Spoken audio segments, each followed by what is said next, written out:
Morotune TV।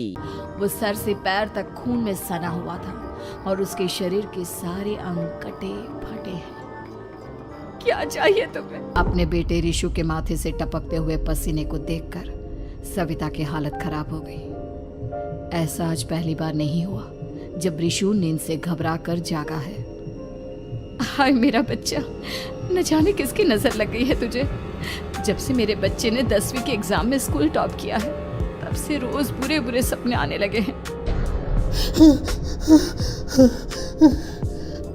हाँ माँ, मैंने आज फिर से एक काले साए को देखा। वो यहीं मेरी आंखों के सामने खड़ा था। माँ मुझे बचा लो माँ। वो मुझसे कह रहा था कि मुझसे बदला लेगा। माँ कहीं ये प्रशांत। चुप कर, कैसी बात कर रहा है? दोबारा उसका नाम मत लेना। तुझे पता है ना, उस प्रशांत ने आत्महत्या कर ली, तो बार बार उसका नाम मत लिया कर। मम्मी, क्या सच में प्रशांत ने आत्महत्या की थी? चुप कर, बहुत सवाल पूछता है आजकल।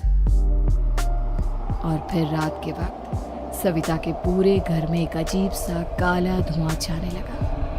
गहरी नींद में सोई सविता की जैसे ही आंख खुली उसका दम घुटने लगा। वो दौड़कर रिशु के रूम की तरफ गई जहां उसके दरवाजे पर घूमती एक काली परछाई देख वो बुरी तरह से घबरा गई। कौन है वहाँ? कौन है? सामने आओ। ये मैं हूँ, तुम्हारी काली करतूत। और अब मैं तुम्हारे बेटे को ले जाने आया हूँ। नहीं, मेरे बच्चे को छोड़ दो प्लीज। मेरे रिशु को कुछ मत करना। वो परछाई रिशु के कमरे में घुस जाती है। सविता भी उसके पीछे पीछे दौड़ कर जाती है और देखती है कि अब वो साया साफ नजर आ रहा था। वो सर से पैर तक खून में सना हुआ था और उसके शरीर के सारे अंग कटे फटे हैं। क्या चाहिए तुम्हें? तुम जो बोलोगे मैं करूंगी, लेकिन मेरे रिशु को छोड़ दो। उस परछाई ने रिशु को गर्दन से पकड़कर दीवार के सहारे हवा में उछाल दिया। रिशु जोर जोर से चिल्लाने लगा। माँ बचाओ मुझे, बचा लो माँ। ये मुझे मार डालेगा। माँ मुझे बचा लो माँ। नहीं ऐसा मत करो, मुझे मार दो लेकिन मेरे बच्चे को छोड़ दो। मैं तुम्हारे आगे हाथ जोड़ती हूँ। वो परछाई रिशु को जमीन पर गिरा देती है और अचानक वहां से गायब हो जाती है। रिशु, मेरा बच्चा, तू ठीक तो है ना? कुछ बोल बेटा, क्या हुआ है तुझे? मैं ठीक हूँ माँ। क्या हुआ था यहाँ पर? कुछ नहीं बेटा, कुछ नहीं। तू परेशान मत हो। हम कल ही गांव के बाहर जो तांत्रिक महाराज रहते हैं उनके पास चलेंगे। ठीक है माँ, हम जल्द ही उनके पास चलेंगे। मुझे बहुत डर लग रहा है माँ। ये बार बार मुझे डरावने सपने आना, ये सब हमारे साथ क्यों हो रहा है माँ? अगले दिन सविता अपने बेटे रिशु को लेकर गांव के बाहर तांत्रिक के पास जाती है। जिस जगह पर तांत्रिक रहा करता था वो जगह बहुत डरावनी थी। चारों तरफ कंकाल और खूब भूतियां नजर आ रही थी। गांव से दूर वीराने में उस जगह पर जोर से आंधी चल रही थी। रिशु ने डर कर अपनी माँ का हाथ पकड़ लिया। माँ मुझे बहुत डर लग रहा है। ये कैसी जगह है?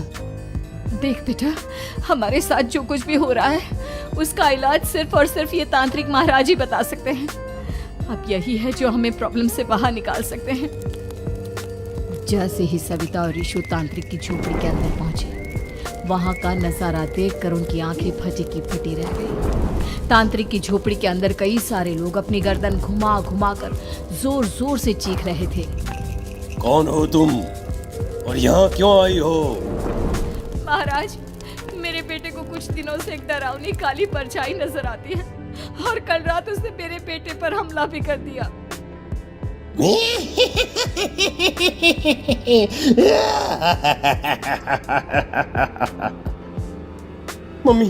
मम्मी हमें यहाँ से चलना चाहिए। ये जगह मुझे ठीक नहीं लगती। नहीं बेटा, ऐसा नहीं कहते। रुक जाओ, 2 मिनट के लिए रुक जाओ। क्या कहा? काली परछाई? तुम्हारे बेटे पर किसी काली परछाई ने हमला किया? हाँ महाराज, वो कह रही थी कि वो मेरे बेटे को कुछ कर देगी। कोई उपाय बताइए महाराज, मेरे बेटे के साथ कुछ गलत नहीं होना चाहिए। तुमने किसी दूसरे के साथ गलत किया है तो तुम्हारे साथ भी गलत होकर ही रहेगा। तुमने किसी की जान ली है, किसी को मार डाला है तुमने। नहीं महाराज, मैंने ऐसा कुछ नहीं किया, मैंने किसी की जान नहीं ली। मुझे कोई उपाय बताइए। लगता है तुम इतनी आसानी से नहीं मानोगी। मैं तुम्हें अभी उस काली परछाई से मिलवा देता हूँ और वही सारा सच तुम्हारे सामने लेकर आएगा। सविता और ऋषु ने डर के मारे अपनी आंखें बंद कर ली। तभी अचानक तांत्रिक की झोपड़ी में अजीबोगरीब आवाजें गूंजने लगी। सविता और ऋषु बुरी तरह से कांप रहे थे। आंखें खोलो और अपने सामने देखो। क्या यही है वो जिससे तुम कल रात को मिली थी? बताओ मुझे। हाँ, इसने कल रात मेरे बेटे के ऊपर हमला किया था। ये उसी लड़के की भटकती हुई आत्मा है जिसे कुछ दिन पहले तुमने मार डाला था। मम्मी ये महाराज क्या कह रहे हैं? क्या सच में आपने किसी की जान ली है, किसी को मार डाला है? अगर हाँ तो बताइए ना मम्मी, किसको मारा है आपने, किसको? तुम्हारी माँ इतनी आसानी से सच नहीं बताएगी बेटा। इसने एक बच्चे की जान ली है। कहीं उसका नाम प्रशांत तो नहीं महाराज? वो मेरा दोस्त है, मेरा मतलब मेरा पड़ोसी है। सही पहचाना। देखा सविता, तुम्हारा खुद का बेटा भी जानता है कि तुमने किसी के प्राणों की बलि चढ़ा दी और इसीलिए अब उसकी बुरी आत्मा तुम्हारे घर में भटकती है। मुझे माफ कर दीजिए महाराज, मुझसे बहुत बड़ी गलती हो गई। प्रशांत हमारे पड़ोसी का बेटा था। हर बार उसके नंबर मेरे बेटे से ज्यादा आते थे और इसलिए मैंने उसके कमरे के बाहर काला जादू किया था, पर मुझे नहीं पता था कि वो मर जाएगा। तुम्हारे उसी काले जादू वाली गुड़िया के अंदर एक बुरी आत्मा थी जिसने उस बच्चे के दिमाग पर बुरा असर कर दिया और उसी की वजह से उस लड़के ने अपनी बालकनी से कूदकर आत्महत्या कर ली। इसकी वजह सिर्फ और सिर्फ तुम हो, तुम। नहीं महाराज, जो कुछ भी हुआ मुझे नहीं पता था कि प्रशांत अपनी जान दे देगा। प्रशांत की आत्मा इस वक्त तुम्हारे सामने खड़ी है, हमसे बात करना चाहती है। बोलो क्या कहना चाहते हो? मैं जीना चाहता था, बड़ा होकर कुछ बनना चाहता था। आपके बेटे से मुझे कोई परेशानी नहीं थी। अरे वो तो मेरा अच्छा दोस्त था। मुझे माफ कर दो बेटा, मुझसे बहुत बड़ी गलती हो गई, मुझे माफ कर दो। माफ करने से मुझे वापस जिंदगी नहीं मिल जाएगी। मेरे माँ बाप आज भी मेरे लिए रोते हैं। आपने मेरे साथ बहुत गलत किया है, बहुत गलत। और तभी अचानक प्रशांत की आत्मा वहां से गायब हो जाती है। सविता जोर जोर से रोने लगती है। सुन लिया तुमने? ये तुम्हारे अपने ही किए हुए पाप हैं जो इस तरह से तुम्हारे सामने आ रहे हैं। माँ, ये आपने अच्छा नहीं किया। सिर्फ 10th बोर्ड के एग्जाम में मैं टॉप कर पाऊँ इसलिए आपने मेरे दोस्त के ऊपर काला जादू कर दिया। नहीं मम्मी नहीं, अब हम कभी खुश नहीं रह पाएंगे, कभी नहीं। मेरे दोस्त की आत्मा को कभी शांति नहीं मिलेगी मम्मी, कभी नहीं। लेकिन मैंने जो कुछ भी किया सिर्फ तुम्हारे लिए किया।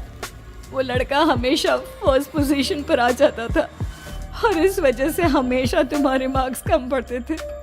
मैंने तो सिर्फ उस पर एक छोटा सा काला जादू किया था बेटा। मुझे क्या पता था कि उसका ये नतीजा निकलेगा। जिस गुड़िया को तुमने उस लड़के के कमरे के दरवाजे पर लगाया था, दरअसल उसके अंदर एक बुरी आत्मा का प्रवेश हो गया था, जैसा कि अक्सर काला जादू करते समय हो जाता है। मुझे अपनी गलती का एहसास हो गया है, मैं प्रायश्चित करना चाहती हूँ। आप बताइए मैं क्या करूँ? प्रशांत के घर जाकर उस काली गुड़िया को वहां से निकालकर यहाँ लेकर आओ। मैं उसे आग में जलाकर राख कर दूंगा और उसके बाद प्रशांत की आत्मा को हमेशा के लिए मुक्ति मिल जाएगी। अगली रात सविता चुपचाप अपने पड़ोसी प्रशांत के घर जाती है। प्रशांत के माँ बाप प्रशांत की मौत के बाद उस घर को छोड़कर हमेशा के लिए वहां से चले गए थे। जैसे ही सविता उस घर के अंदर कदम रखती है, उसका सामना अजीबोगरीब हैवानियत से भरी आवाज़ों से होने लगता है। ऐसा लग रहा था जैसे कोई बुरी तरह से चीख रहा हो। सविता जैसे ही प्रशांत के कमरे के बाहर पहुंचती है, वहां पर लटकी हुई गुड़िया के शरीर से खून टपकने लगता है। ये क्या हो रहा है? इस गुड़िया के शरीर से खून क्यों टपक रहा है? सविता हिम्मत करते हुए उस गुड़िया को वहां से उतारने की कोशिश करती है, लेकिन तभी अचानक से बहुत भयानक दिखने वाली औरत उसकी आंखों के सामने आकर खड़ी हो जाती है। मैं यहाँ से कहीं नहीं जाऊंगी, और अगर तूने मुझे यहाँ से हटाने की कोशिश की तो मार डालूंगी मैं तुझे। नहीं, मुझे तुम्हें यहाँ से ले जाना ही होगा, नहीं तो मेरा बेटा, उसकी जान को खतरा है। मैं तुम्हें नहीं छोड़ सकती। अगर तुम्हारे अंदर हिम्मत है तो मुझे इस घर से बाहर ले जाकर दिखाओ। और ऐसा कहकर वो औरत सविता के ऊपर हमला कर देती है और उसे हवा में उछाल उछाल कर जमीन पर पटकती है। लेकिन तभी अचानक मौका देखकर सविता अपने हाथ में ली हुई सुई उसके हाथ में चुभो देती है। हाथ में सुई लगते ही वो औरत जमीन पर तड़पने लगती है। ये क्या किया तूने? ये क्या कर दिया? तुझे ऐसा नहीं करना चाहिए था। तांत्रिक ने मुझे कहा था कि तुझसे जीतने का सिर्फ यही एक तरीका है जिससे मैं अपने पापों का प्रायश्चित कर सकती हूँ और अपने बेटे की जान बचा सकती हूँ। और उसके बाद वो डरावनी दिखने वाली औरत एक छोटी सी जादुई गुड़िया में तब्दील हो गई और सविता ने उसे ले जाकर तांत्रिक को दे दिया। तांत्रिक ने जादुई गुड़िया को आग के हवाले कर दिया